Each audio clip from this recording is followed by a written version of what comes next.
I'm a little bit nervous. They didn't want to come to me, so I've had to come to them. I've never been in an alpaca field before.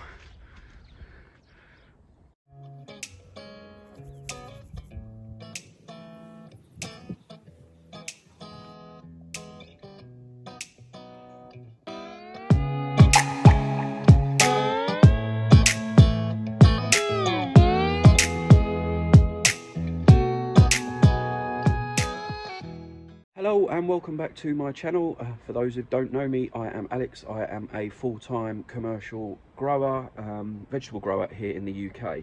I'm just taking out some of the stuff that's come out of the shop, drop off this morning, stuff that's no longer fit for sale, but there's a way that I re-put that back into the food system, which I'm going to share with you in this vlog.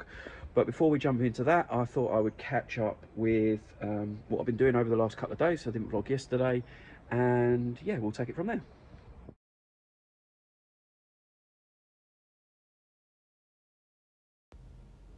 Okay, so this is some of the stuff that I've taken away from the shop this morning. I've got a couple of kilos of potatoes that have started to sprout a little bit. I've got a couple of bunches of beetroots. The tops have wilted, and so they needed to come off sale. And a leek that needs redressing. And then I had about, again, a couple of kilos of carrots that had started to go dry, or a little bit manky at the ends. But I'm really passionate about food waste, so I'm going to talk to you about what I'm doing with some of it and how I'm going to put it back into the food system and why I'm so passionate about it. And I'm going to start with the carrots. So the carrots are the most exciting out of the lot of them. I'm going to chop those up and feed them back into the system via alpacas. So we'll be going to the alpaca farm later in this vlog, but they need them chopped up a little bit smaller. The rest of it, I've just taken the bad bits off, and that will go in my cupboard ready for us to use. I thought I'd take this opportunity to talk to you about why I'm so passionate about it. So just to finish off the previous clips, I took out the carrots that I thought were absolutely fine, just a bit on the dry side, and they will go in my store, and I'll use those for soups or stews or whatever, or the little boy likes raw carrot and they're absolutely fine in the middle. The leek itself, let me put this cup of tea down, easier for me to do. The leek's fine, just a few spots on it, taking the outer layer off. Again, you know, it could have probably stayed on stale. I could have just taken those bits off and kept it on sale, but I want to make sure my customers get the vegetables at the best quality and, you know, the best tasting they can. So just, I felt it was a little bit past its freshness. The beetroots, which looks the worst on sale, but the actual bit that will eat most of it are absolutely fine. So they'll be part of the stew or boiled up. And then the potatoes that you saw, so I didn't have to do much with those apart from knock off the sprouts. But my last job before I had a change of career and a change of heart and a change of pace of life a few years ago was for a major retailer here in the UK, and I was part of a team that designed and implemented a system that went into all supermarkets that redistributed food waste and stopped it from going into landfill. So I worked on that project for about 18 months.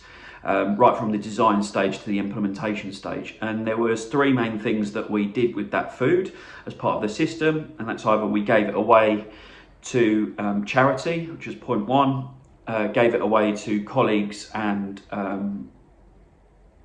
just colleagues. That was a sort of part of point one, but the second outlet, and then the third outlet was animal feed. So I tried to take those principles in their rawest form and replicate that on the farm system that I'm creating. So you can tell by this sort of food that I've taken away from the shop today that isn't necessarily fit for sale at, you know, premium price in a shop in Essex. First of all, I'll be using as much of it as I need and I can. It saves me, spending more money or, you know, picking the fresher stuff for me. That's absolutely fine. I'm fine with that, and I can get creative in the way that I use it. The second part is I work with a charity. Well, it's a catering company that works with a charity called Sanctus, which is a homeless charity here in Chelmsford. And so stuff like those potatoes that are absolutely fine, just need the sprouts knocking off, would go to those. If I had a few more of them, and I think I've shared with you a couple of drop-offs that I've done to that particular catering company so far. So again, some of that food going into the people that need it the most. And then, like I said, you've just seen me chop up a load of the worst of the carrots, still perfectly edible. You know, I would still eat them. It's just the outsides that are a little bit dry.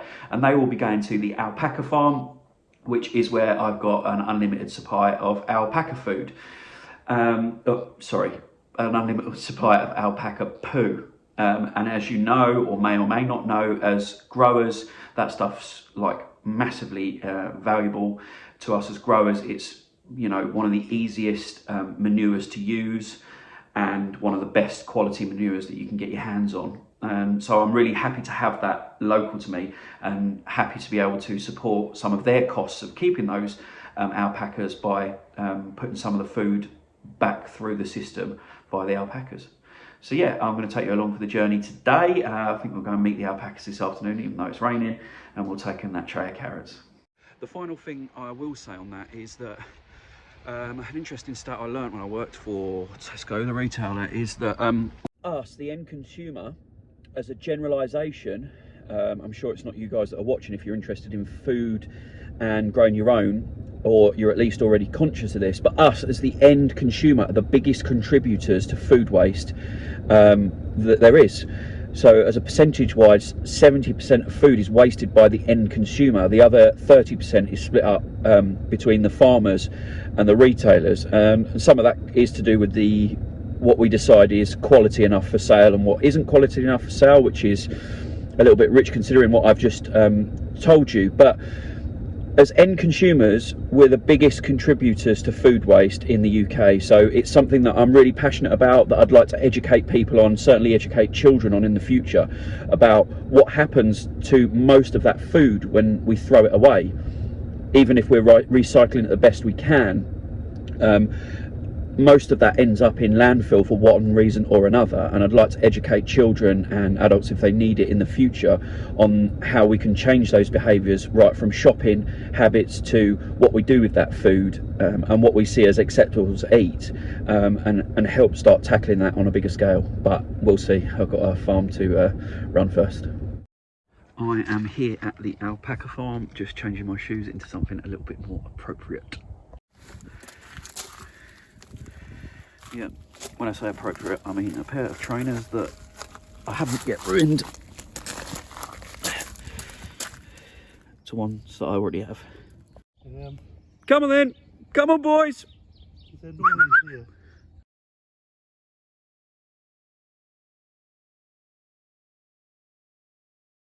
Right, I'm a little bit nervous.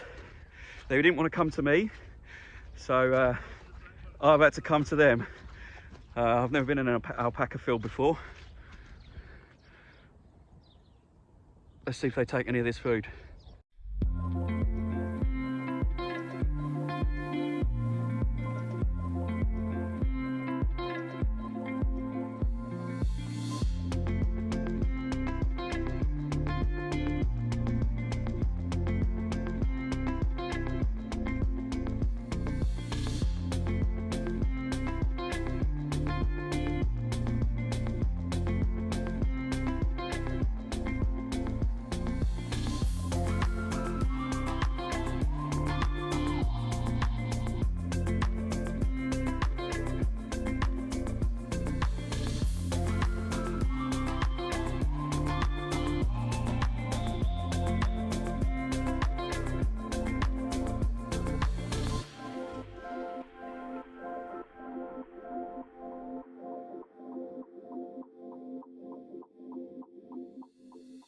I had nothing to be scared of, apart from I keep spooking them with my deep voice. I had nothing to be scared of. They're the friendliest things I've ever met. So I'm going to put my big boy pants on and try and feed them some more.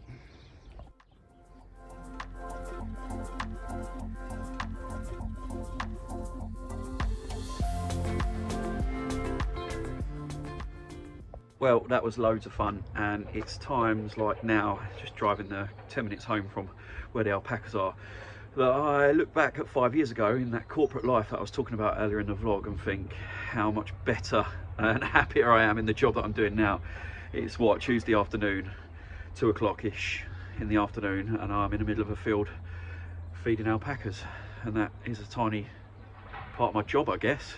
Anyway, going back into edit this, thanks for watching. I'll be back either tomorrow or the day after with another vlog for you. I hope you enjoyed it. If you did, hit the thumbs up. Thanks for watching.